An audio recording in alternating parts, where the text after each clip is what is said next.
Hello दोस्तों, कैसे हैं आप लोग। उम्मीद करते हैं कि आप लोग अच्छे ही होंगे। तो दोस्तों, आज की इस वीडियो में हम लोग क्लास 10 का मैथ को शुरू करने वाले हैं। तो ये न्यू बैच स्टार्ट कर रहे हैं। तो जो भी नए हैं इस चैनल में, तो चैनल को सब्सक्राइब कर लीजिए, क्योंकि आज से क्लास 10 का जो मैथ है वो शुरू करने वाले हैं। और शुरू करके प्रत्येक दिन एक दो वीडियो मिलेगा आप लोग को। तो चलिए, ये आज का जो चैप्टर है, पहला चैप्टर है वास्तविक संख्याएं। ठीक है। तो इस चैप्टर में वास्तविक संख्याएं में एक प्रमेय दिया हुआ है, जिसको जानकारी लेंगे तो हम लोग आसानी से बना लेंगे। ठीक है। ऐसे भी इस चैप्टर में है क्या कि एचसीएफ जो जानते हैं, यानी मास जो जानते हैं, वो आसानी से इस चैप्टर को बना सकते हैं। ठीक है। तो इसमें एक प्रमेय दिया है, उस प्रमेय से इसको बनाने बोला जाता है। तो इसमें दिखाते हैं आपको। ठीक है। तो यहाँ पे है प्रमेय, ये देख सकते हैं, लिखा हुआ है प्रमेय 1.1। ठीक है। लिखा है यूक्लिड विभाजन प्रमेयिका। ठीक है। यहाँ पे लिखा है दो धनात्मक पूर्णांक ए और बी दिए रहने पर, ठीक है, ऐसी अद्वितीय पूर्ण संख्याएं क्यू और आर विद्यमान है कि ए बराबर बी क्यू प्लस आर, यानी कि जीरो जो होगा, आर यानी आर जो होगा वो जीरो से बड़ा होगा हमेशा। आर मतलब शेषफल। ठीक है। ये क्वेश्चन जो बनता है वो भाग विधि से ही बनता है। ठीक है। और भाग में जो प्रोसेस होता है वो सभी का प्रयोग यहाँ पे किया गया है। ठीक है।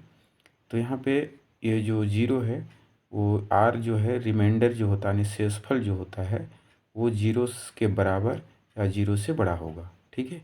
जब भी कोई संख्या को हम लोग भागा देते हैं, ठीक है, तो क्या होता है, जो शेषफल बचता है वो जीरो से बड़ा होता है या जीरो के बराबर होता है। ठीक है।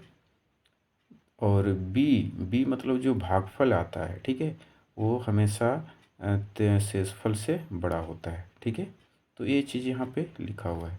तो इसको हम लोग आसानी से समझते हैं पहले कॉपी में। ठीक है। तो देख सकते हैं यहाँ पे लिख के रखे हैं यूक्लिड विभाजन प्रमेयिका। ठीक है। यानी दो धनात्मक पूर्णांक ए और बी दिए रहने पर ऐसी अद्वितीय पूर्ण संख्याएं क्यू और आर विद्यमान है कि ए बराबर बी क्यू प्लस आर होता है। ठीक है।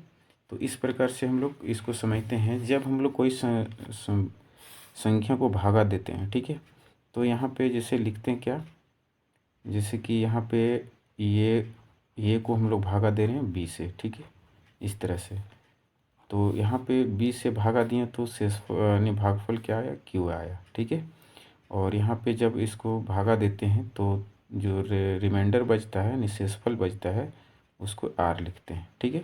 इस तरह से हम लोग क्या करते हैं, कोई संख्या को भागा देते हैं। जैसे ये कोई संख्या है और बी से उसको हम लोग क्या कर रहे हैं, भागा दे रहे हैं।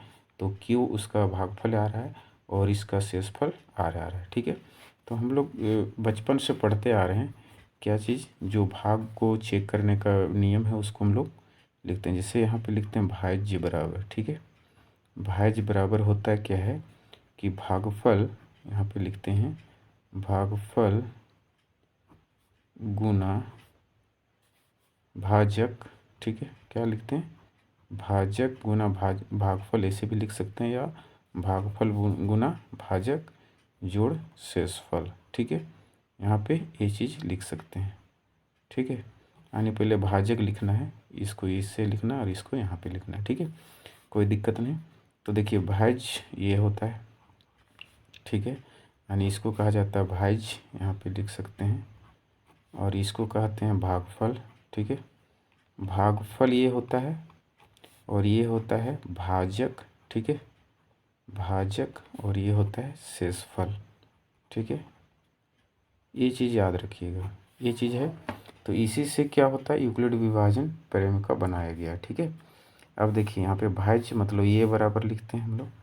ठीक है। अब यहाँ पे बी क्यू है, बी हम लोग यहाँ पर इधर लिख दिए, यानी ये बी है और ये क्यू है। ठीक है। तो हम लोग लिख सकते हैं बी क्यू। ठीक है। जैसे बी क्यू यानी भाजक गुने भागफल भी लिख सकते हैं, या भागफल गुने भाजक भी लिख सकते हैं। ठीक है। तो बी क्यू, ठीक है, प्लस शेषफल क्या हम लोग यहाँ रिमाइंडर है, यानी आर, तो ये हो गया आर। ठीक है। देख सकते हैं यहाँ पे जो यूक्लिड विभाजन प्रमेय है वो यहीं पे है, ए बराबर बी क्यू प्लस आर। ठीक है। तो इसी पर ये बना हुआ है। ठीक है। तो इस प्रकार से इसको हम लोग याद रखना है, ए बराबर बी क्यू प्लस आर, ठीक है। और ये जो होगा वो जीरो जो होगा, यानी शेषफल जो होगा वो जीरो से बड़ा और जीरो के बराबर, और बी होगा जो वो आर से बड़ा होगा, ठीक है। ये चीज़ याद रखना है, ठीक है। चलिए तो हम लोग प्रश्नावली का क्वेश्चन बनाते हैं यहाँ पे, ठीक है। तो प्रश्नावली यहाँ पे है 1.1, ठीक है। ये चीज़ हम लोग हल करेंगे, ठीक है। तो देखते हैं क्वेश्चन क्या है। यहाँ पे देख सकते हैं क्वेश्चन क्या लिखा हुआ है कि निम्नलिखित संख्याओं का HCF ज्ञात करने के लिए यूक्लिड विभाजन एल्गोरिथम का प्रयोग कीजिए, ठीक है। यहाँ पे लिखा है 135 और 225, तो इसका HCF निकालना है और ये यूक्लिड विभाजन से ही निकालना है, ठीक है। इस विधि से निकालना है। तो चलिए पहला क्वेश्चन हम लोग यहाँ पे सॉल्व करते हैं, ठीक है। तो पहला क्वेश्चन यहाँ पे है, पहला का पहला लिखते हैं, ठीक है। यहाँ पे दिया 135, ठीक है, और दिया है 225, ठीक है। ये चीज़ याद रखिए। अब इसको हम लोग को डायरेक्ट अगर HCF निकालते हैं फिर भी आंसर आएगा, और इसका प्रयोग करके हम लोग कैसे निकालते हैं यूक्लिड विभाजन का, वो हम बताते हैं आप लोग को, ठीक है। तो देखिए सबसे पहले बड़ी संख्या उसको मान लीजिए a, ठीक है। मान लेते हैं, माना a बराबर 225, ठीक है। और b बराबर हम लोग मान लेते हैं छोटा संख्या को 135 को, ठीक है। अब हम लोग क्या करेंगे, यहाँ पे लिख देंगे यूक्लिड, ठीक है। क्या लिखेंगे, यूक्लिड विभाजन से लिखेंगे हम लोग, ठीक है। यूक्लिड, ठीक है, विभाजन परिमेय से, विभाजन परिमेय से, ठीक है। तो यहाँ पे हम लोग लिखेंगे यूक्लिड विभाजन परिमेय का क्या है, यहाँ पे ए बराबर बी क्यू प्लस आर, ठीक है। यानी ए बराबर बी क्यू प्लस आर, ठीक है। ये चीज़ है। तो यहाँ पे देख सकते हैं ए का मान कितना है 225, तो यहाँ पे 225 लिख दीजिए, ठीक है। बी कितना है 135 है, तो 135 लिख दीजिए। अब देखिए क्यू लाने के लिए क्या करना पड़ेगा कि बी से हमको ए को भागा देना पड़ेगा, ठीक है। तो यहाँ पे भागा दे लीजिए, यहाँ पे 225 को भागा देंगे 135 से, ठीक है। तो कितना बार में लगेगा, तो एक बार में लगाते हैं। तो 135 को यहाँ पे हम लोग क्या करेंगे, घटा देंगे, तो ये 0 बचा, ठीक है। यहाँ पे कितना बचा, 12 में 3 जाएगा तो 9 बचे, और यहाँ कट गया, ठीक है। शेषफल कितना बच गया 90, तो यहाँ पे हम लोग लिखें गुना, जो यहाँ पे भागफल यानी क्यू जो आया वो 1 आया, प्लस रिमाइंडर कितना आया 90, ठीक है। अब हम लोग करेंगे क्या, जब हम लोग भाग विधि से जब LCM यानी HCF निकालते हैं तो शेषफल जो बचता है उसी से इस संख्या को क्या करते हैं हम लोग, भागा देते हैं, ठीक है। अब क्या लिखेंगे हम लोग, ये को मान लिए 135 को ये मान लेंगे, 135 यहाँ पे लिखेंगे, और यहाँ पे 90 लिखेंगे, ठीक है। गुना का चिन्ह देंगे और इसको भागा देंगे, ठीक है। तो यहाँ पे देख सकते हैं एक बार में ही लगाना इसको भी, तो 90 यहाँ पे लिखिए, ठीक है। अब घटाइए 5, ठीक है, और यहाँ 9 4 13 यानी 4 बचा, ठीक है। तो यहाँ पे इसका भागफल कितना आया, 1 आया, प्लस यहाँ पे रिमाइंडर आया कितना 45, ठीक है। अब फिर से हम लोग क्या करते हैं, इसी से इस शेषफल से इसको भागा देते हैं, ठीक है। तो इस प्रकार से हम लोग क्या करते हैं, भाग विधि से HCF निकालते हैं, ठीक है। तो यहाँ पे हो गया आपका एक यानी 45 दूना 90, ठीक है। तो यहाँ पे 90 एक कट जा रहा है पूरा पूरी, ठीक है, यानी 0 लिख सकते हैं, ठीक।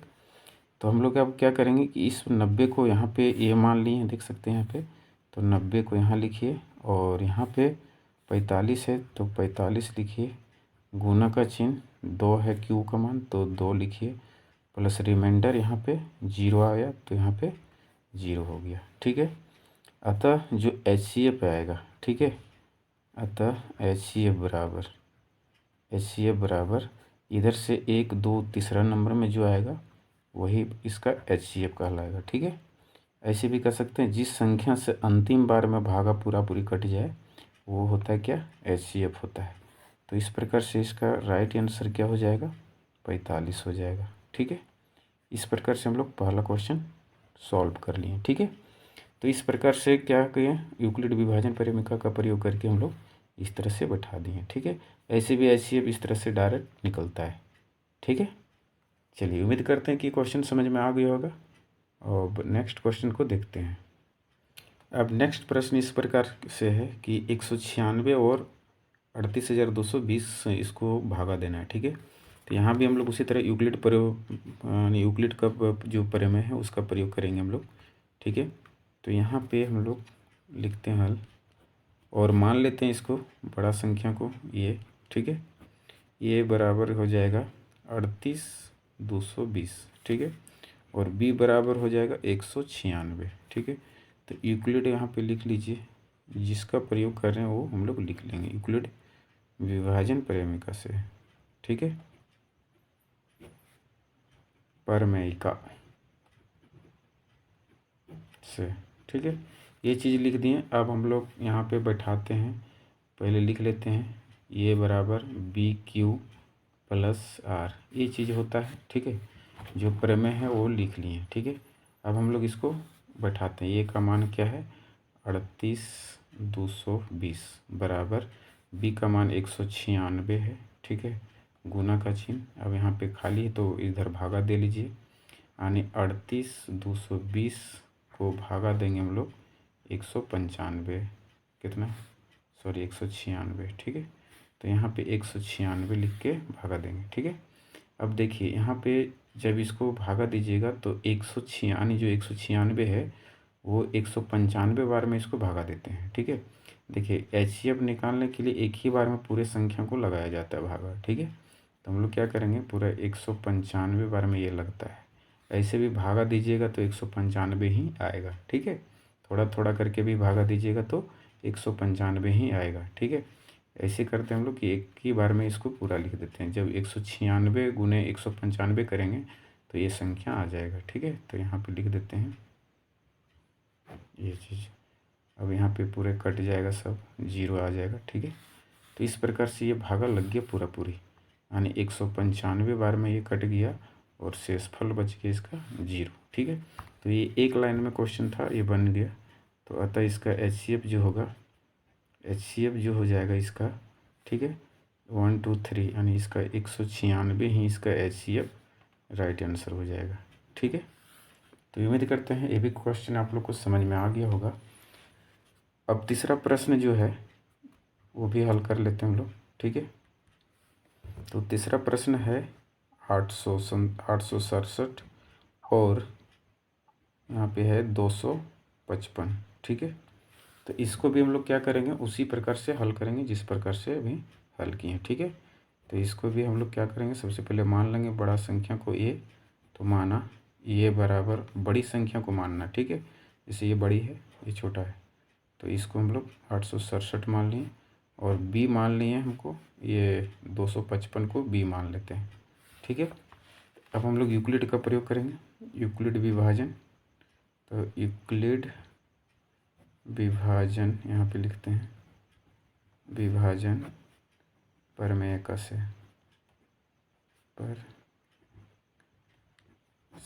ठीक है, तो इस प्रकार से हम लोग फिर से वही जो प्रमेय हम लोग पढ़े हैं उसका ही प्रयोग करेंगे। तो ये बराबर लिखेंगे BQ प्लस R।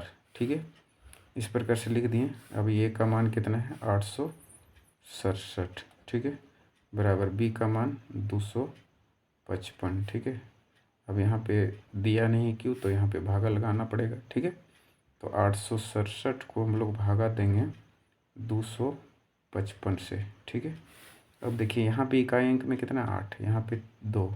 ठीक है, यानी 2 3 6, अगर 3 से लगाते हैं तो 6 आता है, अगर 4 से लगाते हैं 8 आता है।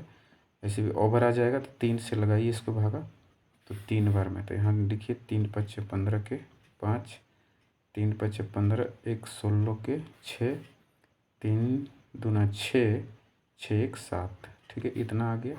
अब इसको घटा दीजिए, 1 बच गया, यहाँ पे 0, ठीक है, और यहाँ पे कितना बचेगा 1, ठीक है, यही बचा ना, देखिए सॉरी ये 2 बचा, ठीक है, यानी 5 में यानी 7 में 5 जाएगा तो 2 बचा, ठीक है, 6 में 6 गया 0, और 8 में 7 जाएगा तो 1 बचेगा, ठीक है। तो इस प्रकार से क्या आ गया, ये क्यू का मान कितना आ गया 3 प्लस रिमाइंडर कितना आ गया 102, ठीक है। अब देखिए, अब हम लोग क्या करेंगे कि जो ये संख्या है, ठीक है, अब ये है, ये आ गई यहाँ पे, तो इसको भगा देंगे हम लोग, इसको 255 को भगा देंगे 102 से, ठीक है। तो 102 से भगा देंगे तो अब यहाँ पे 255 को यहाँ पे लिखेंगे, ठीक है, और 102 यहाँ पे लिखना है, गुना। अब कितना बार में भागा लगेगा, तो इसको अगर गुना करते हैं 2 से तो 2 दूना 4 आता है, इसको अगर भागा देते हैं 2 दूना 4, यहाँ पे 4 आता है, फिर ये 0, 2 दूना 2 इकाई 2 आता है, ठीक है। तो इसका शेषफल इसका 1 आ जा रहा है, ठीक है। तो देखते हैं इसको, ये 2 बार में आ गया। अब इसको घटा दीजिए, ठीक है। तो यहाँ पे 5 में 4 जाएगा, 1 बचेगा, और ये 5 के 5 हो गया, और ये कट गया, ठीक है। अब यहाँ पे उसी तरह लिख दीजिए, तो ये 2 यहाँ पे लिख देंगे, और शेषफल जो आएगा वो 51 यहाँ पे आ गया, ठीक है। अब फिर से आगे हम लोग क्या करेंगे, 255 को यहाँ पे लिखे थे तो ये लिख दिए। अब इसको हम लोग क्या करेंगे, 102 को यहाँ पे लिखना है, ठीक है। अब यहाँ पे लिख देंगे 102, ठीक है। जब तक पूरा पूरी नहीं कट जाता इसी रूल में करते जाना है आगे तक, ठीक है। तो यहाँ पे अब क्या करेंगे, 51 लिखेंगे, ठीक है। अब यहाँ पे गुना का चिन्ह देंगे, और कितना बार में लगेगा, तो ये 2 बार में लग जाएगा, ठीक है। तो 2 बार में यहाँ पे ये 102 आ जाएगा, ठीक है। तो ये पूरा पूरी क्या हो गया, 0 हो गया, कट गया, ठीक है। तो यहाँ पे इसका जो 1 है, यानी ये भागफल कितना है 2, ठीक है, प्लस रिमाइंडर कितना आया 0, ठीक है। अब देख सकते हैं ये पूरा पूरी 0 हो गया, तो इधर से 1 2 3, अतः HCF जो आएगा इसका, HCF जो आएगा वो आएगा 51, ठीक है, क्योंकि अंतिम बार में जिस संख्या से कटता है वही क्या हो गया, HCF हो गया। तो देख सकते हैं इससे अंतिम बार में कटा, तो यही इसका राइट आंसर हो जाएगा, ठीक है। तो उम्मीद करते हैं क्वेश्चन समझ में आ गया होगा।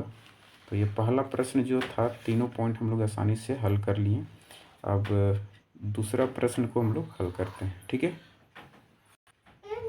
अब दूसरा प्रश्न इस प्रकार से है, देख सकते हैं यहाँ पे लिखा हुआ है लंबा में, कि दर्शाइए कि कोई भी धनात्मक विषम पूर्णांक 6q+1 या 6q+3 या 6q+5 के रूप का होता है, ठीक है। यानी हम लोग को दर्शाना है विषम धनात्मक पूर्णांक, ठीक है। यानी ये एक यहाँ पे देख सकते हैं 6q+1 है, और 6q+3 है, और 6q+5 है, इस रूप में होता है जहाँ q कोई पूर्णांक है, ठीक है।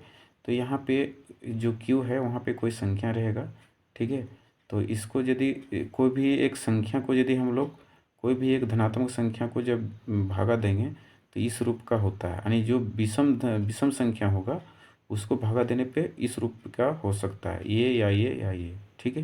ये तीनों रूप का हो सकता है। तो हम लोग इसको आगे बनाते हैं, कैसे बनता है सो, ठीक है। तो चलिए इसको भी हम लोग हल कर लेते हैं। तो यहाँ पे हम लिखते हैं, दूसरा प्रश्न है, आसानी से इसको भी समझना है।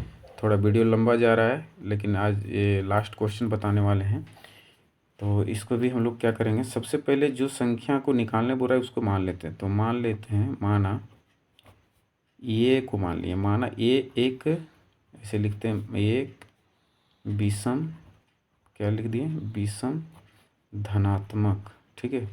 यहाँ पे लिख देते हैं धनात्मक पूर्णांक, ठीक है, क्योंकि क्वेश्चन में बोल रहा है कि कोई भी संख्या विषम धनात्मक पूर्णांक, तो हम लोग ये को मान लिए विषम संख्या, ठीक है। तो इस तरह से हम लोग ये को मान लिए पूर्णांक है जो यहाँ पे है, जो 6 से बड़ा है, 6 से बड़ा होगा, क्योंकि देखिए यहाँ पे स्पष्ट लिखा हुआ है, ठीक है, यहाँ पे देख सकते हैं, यहाँ पे 6Q यानी BQ है ना, ठीक है। यानी बी जो होता है वो हमेशा ए से छोटा होता है। हम ये भी यहाँ पे बताएं, देख सकते हैं ये को इसको मान रहे थे, बी को इसको, ठीक है। तो ये से ये क्या है, छोटा है बी, तो यानी 6 से बड़ा ही होगा, इसलिए यहाँ पे लिखते हैं हम लोग क्या चीज़, 6 से बड़ा, ठीक है। तो 6 से बड़ा है, तो ये चीज़ हम लोग लिख दिए, ठीक है। और जो है वो लिख लेते हैं, और बी एक, इसको भी लिखते हैं बी एक धनात्मक, ये भी एक धनात्मक पूर्णांक है, ठीक है। तो इसको भी लिख लेते हैं, पूर्णांक है, ये इस प्रकार है, इसको लिख लेते हैं कि इस प्रकार है कि, ठीक है, कि b बराबर 6 है, ठीक है। यानी b एक ऐसी धनात्मक पूर्णांक है कि b बराबर 6 है, ठीक है। तब हम लोग क्या करेंगे यहाँ पे, तब लिखेंगे कि यूक्लिड विभाजन परिमेय से, ठीक है। क्या लिखेंगे, यूक्लिड, क्योंकि इसी का प्रयोग करने बोल रहा है, तो यूक्लिड विभाजन, ठीक है, विभाजन परिमेय से, ठीक है। तो हम लोग अभी जो पढ़ें ये बराबर क्या पढ़ें, BQ प्लस आर। अब देखिए b के जगह में क्या चीज़ दिया हुआ है, a बराबर b के जगह में 6 दिया है, तो 6Q प्लस आर लिख दिए, चूँकि यहाँ पे लिख सकते हैं कि b बराबर 6 है, ठीक है। ये चीज़ दिया है क्वेश्चन में ही, ठीक है। तब यहाँ पे हम लोग, तब क्या हो सकता है कि r का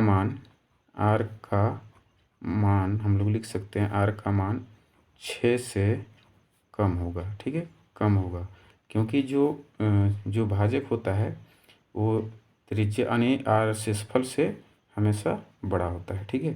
तो देखिए 6 जो है वो 6 से r जो होगा वो कम होगा, ठीक है। तो ये भी लिख देते हैं, कम होना चाहिए, ठीक है। ध्यान से समझिए, वीडियो लंबा हो जाएगा, लेकिन फिर भी आप लोग को समझ में आना चाहिए, ठीक है। तो इसलिए धीरे धीरे समझा रहे हैं आप लोगों को। तब अब हम लोग क्या लिख सकते हैं, तब r का संभव मान जो होगा, ऐसे भी लिख सकते हैं, संभव मान, ठीक है। r का संभव मान क्या हो सकता है, तो r का संभव मान 0 होगा, 1 होगा, 2 होगा, 3 होगा, 4 होगा, 5 होगा, ठीक है। अब देखिए 6 से कम कह रहा है तो 5 तक ही होगा, ठीक है, इसलिए लिख दिए 0 से 5 तक, ठीक है। जो r का मान होगा यानी शेषफल जो बचेगा वो 1 2 3 4 5 ही बचेगा, ठीक है।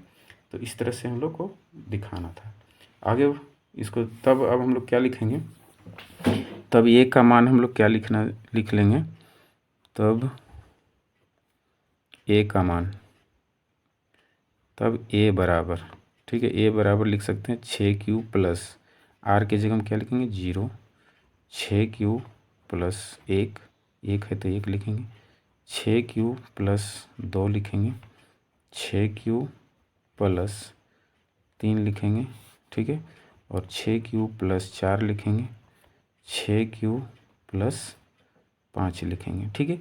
इस रूप में हो सकता है, ठीक है। लेकिन हम लोग को यहाँ पूछ रहा है विषम धनात्मक पूर्णांक, ठीक है। तो देखिए ये जब विषम संख्या है, ये क्या है, विषम संख्या है, तो उसका शेषफल भी क्या आना चाहिए, विषम ही आना चाहिए, ठीक है। तो हम लोग यहाँ पे जो भी सम संख्या व शेषफल है उसको हटा देंगे, ठीक है। तो यहाँ पे लिखेंगे चूँकि, ठीक है, चूँकि ये एक विषम संख्या है, क्या है, विषम है, माने हम लोग विषम संख्या है, ठीक है, विषम संख्या है, अतः ये बराबर 6Q प्लस 0, 6Q प्लस 2, और यहाँ पे लिख सकते हैं और 6Q प्लस 4 नहीं हो सकता, ऐसे लिख दीजिए, नहीं हो सकता, ठीक है। क्यों नहीं हो सकता है? क्योंकि यहाँ पे लिख दीजिए, क्योंकि ये राशियाँ जो भी है, ये राशियाँ दो से विभाज्य है। ठीक है, 2 से भागा लग जाता है, और 2 से भागा लगने वाला विषम संख्या नहीं होता है। ठीक है, तो ये विभाज्य है। ठीक है, अतः तब हम लोग लिख सकते हैं कि विषम संख्या जो होगा, विषम संख्या ये बराबर 6q + 1, 6q + 3 या 6q + 5। ठीक है, ये हो सकता है। अतः हम लोग फाइनल इसका आंसर लिखेंगे। ठीक है, अतः एक धनात्मक, ऐसे लिखिए, धनात्मक विषम पूर्णांक